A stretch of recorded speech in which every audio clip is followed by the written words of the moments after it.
राधे कृष्णा दोस्तों, तो स्वागत है आपका हमारे यूट्यूब चैनल पर। तो आज हम करने वाले हैं आरपीएफ कांस्टेबल की 17 मार्च की सेकंड शिफ्ट का एग्ज़ाम एनालिसिस। तो देखते हैं कि आज की शिफ्ट में सेकंड वाली में किस तरीके के क्वेश्चन पूछे गए हैं, ताकि आने वाली शिफ्टों में अगर आपका एग्ज़ाम हो तो आपको हेल्प हो जाए।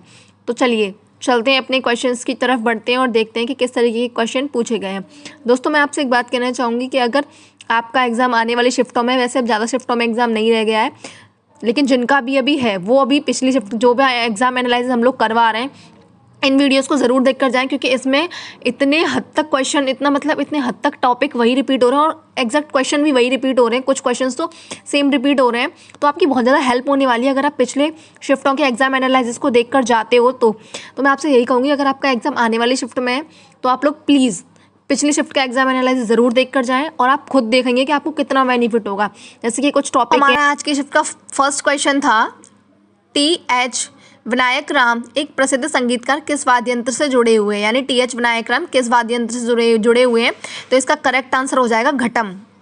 टी.एच. विनायक राम प्रसिद्ध वादक हैं, वे एक भारतीय ताल वादक हैं और कर्नाटक संगीत में घटम बजाते हैं। उन्हें घाटम के मास्टर के नाम से भी जाना जाता है। तो यहाँ पे आपके लिए एक क्वेश्चन ये बन सकता है कि घाटम के मास्टर किसे कहते हैं। तो उसका करेक्ट आंसर हो जाएगा टी.एच. विनायक राम। और टी.एच. विनायक राम क्या बजाते, कौन सा वाद्य यंत्र, तो इसका करेक्ट आंसर हो जाएगा घटम। ठीक है, तो दिखने में ये कुछ इस तरीके का होता है, पिक्चर लगी हुई है, आप लोग देख सकते हैं। इसी के साथ चलते हैं नेक्स्ट क्वेश्चन पर। तो आपका नेक्स्ट क्वेश्चन है, रोलिंग प्लान किन दो पंचवर्षीय योजनाओं के बीच लागू किया गया था। जैसे कि मैंने आपको बताया कि पंचवर्षीय योजना से क्वेश्चन बन रहे हैं, तो उसका करेक्ट आंसर हो जाएगा पांचवी और छठी। पांचवी पंचवर्षीय योजना और छठी पंचवर्षीय योजना, इन दो योजनाओं के बीच में रोलिंग प्लान आया था। ठीक है, तो किन दो पंचवर्षीय योजनाओं के बीच लागू हुआ था रोलिंग प्लान, तो करेक्ट आंसर होगा पांचवी और छठवीं, दो पंचवर्षीय योजनाओं के बीच में लागू हुआ था। ठीक है, भारत में रोलिंग योजना 1978 में शुरू की गई थी। रोलिंग योजना की अवधारणा गुन्नार मिर्डल द्वारा गढ़ी गई थी। 1980 में सत्ता में आने पर भारतीय राष्ट्रीय कांग्रेस सरकार द्वारा इस योजना को फिर से खारिज कर दिया गया था और एक नई छठी योजना लागू कर दी गई थी। देखो, जब आप यूट्यूब पे कहीं भी डालकर पढ़ोगे पंचवर्षीय योजना, तो उसमें आपको ये टॉपिक्स बीच बीच में पढ़ाए जाएंगे, जैसे कि रोलिंग प्लान कब लागू हुआ, योजना अवकाश कब से कब तक रहा है, कितने योजना अवकाश हुए।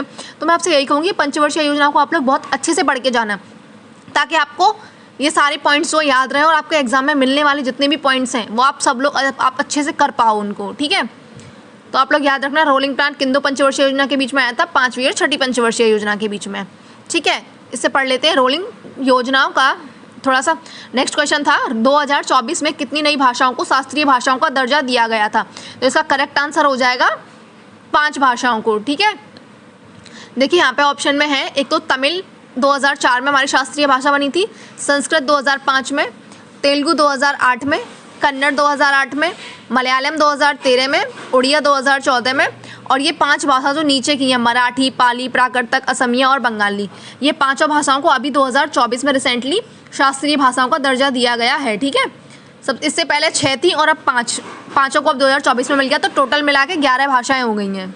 पहले 6 शास्त्रीय भाषा थी और 5 को अब 2024 में दर्जा प्राप्त हो गया, तो टोटल शास्त्रीय भाषाएं जो हो गई हैं हमारी, वो 11 हो गई हैं। ठीक है, कभी कभी इनमें से कोई भी एक भाषा देखकर उसका सन पूछ लिया जाता है, जैसे कि कन्नड़ को किस सन में शास्त्रीय भाषा का दर्जा प्राप्त हुआ था, तो करेक्ट आंसर हो जाएगा 2008।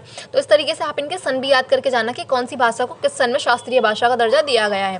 नेक्स्ट क्वेश्चन है, भाषा किस अनुसूची के अंतर्गत आती है, यानी कौन सी अनुसूची में भाषाओं का वर्णन किया गया, तो इसका करेक्ट आंसर हो जाएगा 8वीं अनुसूची। ठीक है, 1967 में सिंधी भाषा जोड़ी गई, बाद में 3 और भाषाएं जैसे कोंकणी, मणिपुरी और नेपाली को 1992 में शामिल किया गया था। 2004 में बोडो, डोंगरी, मैथिली और संताली को जोड़ा गया। देखो 2004 में, वैसे जहाँ तक मुझे याद है यहाँ 2003 है, बट कोई नहीं, एक बार आप कंफर्म कर लेना, वैसे 3 ही है यहाँ पे। 2003 में जो 4 भाषाओं को दर्जा मिला था, और 1992 यानी 1992 में 3, यानी नमक से आप याद रख सकते हो इनको, नमक, नेपाली, मणिपुरी, कोंकणी, ये 3 भाषाओं को 1992 में दिया था, और 1967 में एक अकेली भाषा सिंधी को जोड़ा गया था। ठीक है, उसके बाद नेक्स्ट क्वेश्चन है, संविधान में इस प्रकार 22 भाषाओं का वर्णन है। ठीक है, पहले 14 थी, 8 को बाद में जोड़ दिया गया है, तो इस प्रकार 22 भाषाओं का वर्णन हमारे संविधान में देखने को मिलता है 8वीं अनुसूची में। ठीक है, नेक्स्ट क्वेश्चन है, 2011 की जनगणना के अनुसार भारत में शहरी जनसंख्या का प्रतिशत कितना है, तो इसका करेक्ट आंसर हो जाएगा 31.16%। देखो, शहरी जनसंख्या का प्रतिशत और ग्रामीण जनसंख्या का प्रतिशत,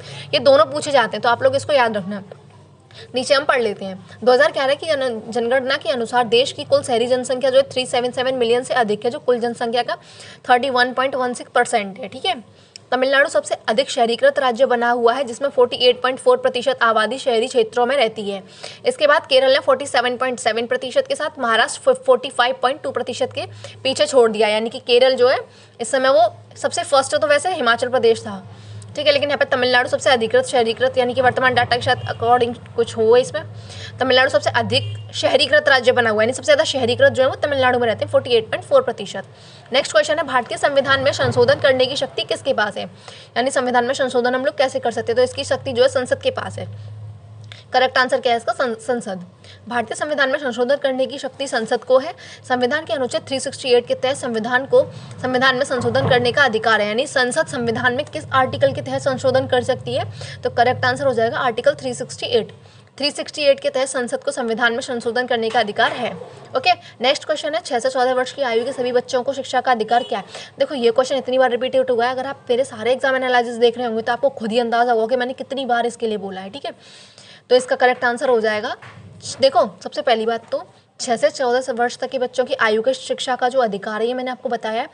इसके लिए 86वां संविधान संशोधन सन 2002 में हुआ था। ठीक है, उससे कम बच्चों के लिए, और आर्टिकल कौन सा था आप लोग बताओगे, और उससे कम 6 से कम वर्ष पढ़ लेती हूँ, 6 साल से कम उम्र के बच्चों के लिए शिक्षा राज्य नीतियों के निर्देशक यानी DPSP के अंतर्गत आता है।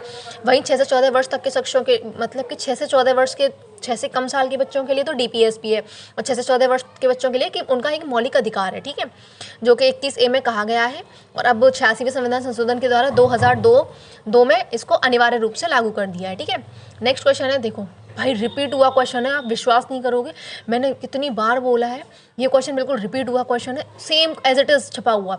जगदीशपुर बिहार में 1857 की क्रांति का नेतृत्व करता कौन था, सेम पहली शिफ्टों में आया हुआ क्वेश्चन है। करेक्ट आंसर है कुंवर सिंह। और इसी के साथ मैंने आपसे बोला था कि 1857 की क्रांति में हर जगह से कौन कौन नेतृत्व कर रहा था, नेतृत्व करता कौन कहाँ से था, उसको याद करके जाना, आपकी शिफ्ट में आपको ज़रूर देखने को मिलेगा। कुंवर सिंह जगदीशपुर में 1857 के विद्रोह के नेता थे। वीर कुंवर सिंह जगदीशपुर यानी भोजपुर जिला बिहार के परमार राजपूतों के उज्जैनियों के कबीले से थे। 1857 के विद्रोह में कुंवर सिंह को उनके सेनापति हरे कृष्ण सिंह और उनके भाई बबलू अमर सिंह दोनों ने सहायता प्रदान की थी। वह गुरिल्ला युद्ध तकनीकों के विशेषज्ञ थे और 26 अप्रैल 1858 को ब्रिटिश सेना के खिलाफ बहादुरी से लड़ते हुए उनका निधन हो गया। यानी बिहार से जगदीशपुर से कौन विद्रोह कर रहा था, तो कुंवर सिंह कर रहे थे। नेक्स्ट क्वेश्चन है, तुजुक बावरी किस भाषा में लिखी गई थी, तो करेक्ट आंसर हो जाएगा तुर्की भाषा में। मैं आपसे पूछना चाहूँगी कि तुजुक बावरी जो है वो क्या है, लिखी तो तुर्की भाषा में गई है हमें पता है, लेकिन तुजुक बावरी है क्या, तो आप लोग इसको मुझे ज़रूर बताना। मैं आपको बताऊं, देखो तुजुक बावरी भारत में मुगल साम्राज्य के संस्थापक यानी बाबर की आत्मकथा है। तुजुक बावरी क्या है, बाबर की आत्मकथा है, बाबर ने इसे तुर्की भाषा में लिखा है। ठीक है, नेक्स्ट क्वेश्चन है, पेरिस ओलंपिक 2024 में सबसे ज़्यादा पदक किस देश ने जीते थे, तो सबसे ज़्यादा पदक जो है वो अमेरिका ने जीते थे, 1 रजत पदक, 5 कांस्य पदक और टोटल मिला के 6 पदक जीते हैं। ठीक है, इनके पास भी एक भी गोल्डन नहीं, सॉरी सबसे ज़्यादा पदक जो है अमेरिका ने जीते हैं, और हमारे भारत में इस बार कोई भी गोल्ड नहीं आया, 1 रजत पदक आया और 5 कांस्य पदक आए। इससे पहले वाले में 1 रजत, हमारे लिए 1 स्वर्ण पदक नीरज चोपड़ा लेकर आए थे, लेकिन इस बार हमारे पास 1 भी स्वर्ण पदक नहीं आया है। टोटल भारत ने 6 पदक जीते, 5 कांस्य और 1 रजत। नेक्स्ट क्वेश्चन है, भारत का 7वां संविधान संशोधन किससे संबंधित है, करेक्ट आंसर हो जाएगा, भारतीय संविधान के 7वें भाग को पहली अनुसूची के भाग बी के राज्य के रूप में जाना जाता है। इसमें केवल एक अनुच्छेद था, अनुच्छेद 238, हालांकि संविधान में 7वां संशोधन करके 1956 द्वारा निरस्त कर दिया गया है। ठीक है, लेकिन अब नेक्स्ट क्वेश्चन है, 1857 के विद्रोह में पराजित होने वाले नाना साहेब कहाँ पलायन कर रहे थे, तो इसका करेक्ट आंसर हो जाएगा नेपाल। नाना साहेब मराठा साम्राज्य के एक भारतीय पेशवा थे जिन्होंने 1857 के विद्रोह के दौरान कावपोर में विद्रोह का नेतृत्व किया था। ओके, यह कहा जाता है कि पेशवा नाना साहेब 1857 के विद्रोह में पराजित होने के बाद अपने आखिरी साल में, इससे रिलेटेड थोड़ी सी इन्फॉर्मेशन आप पढ़ लेना। ठीक है, वैसे जो मेन है बस आपको यहाँ से याद रखना है कि नाना साहब कहाँ से नेतृत्व कर रहे थे। नेक्स्ट क्वेश्चन है, निम्नलिखित में से कौन सा कारण भारत के उत्तर पश्चिमी भाग में शीत ऋतु में होने वाली वर्षा के लिए उत्तरदायी है, तो इसका करेक्ट आंसर हो जाएगा पश्चिमी विक्षोभ के कारण होती है। ठीक है, नेक्स्ट क्वेश्चन था, कोंकण तट डैश तक फैला हुआ है, ये आपको पता है गोवा से लेके द्वीप तक फैला हुआ है। कोंकण तट 720 किलोमीटर लंबी तटरेखा है जो भारत के पश्चिमी तटरेखा का एक विषम खंड है। यह पश्चिमी घाट अरब सागर के बीच स्थित है और दमन गंगा नदी से महाराष्ट्र एवं कर्नाटक के बीच तेलखोल नदी तक फैली हुई है। नेक्स्ट क्वेश्चन था दक्कन का पठार मुख्यतः बना हुआ है। करेक्ट आंसर हो जाएगा दक्कन का पठार जो है बेसाल्ट से बना हुआ है और इससे रिलेटेड थोड़ी सी इन्फॉर्मेशन है। नेक्स्ट क्वेश्चन है भारतीय कांग्रेस की स्थापना के समय भारत का गवर्नर जनरल कौन था? तो करेक्ट आंसर हो जाएगा लॉर्ड डफरिन।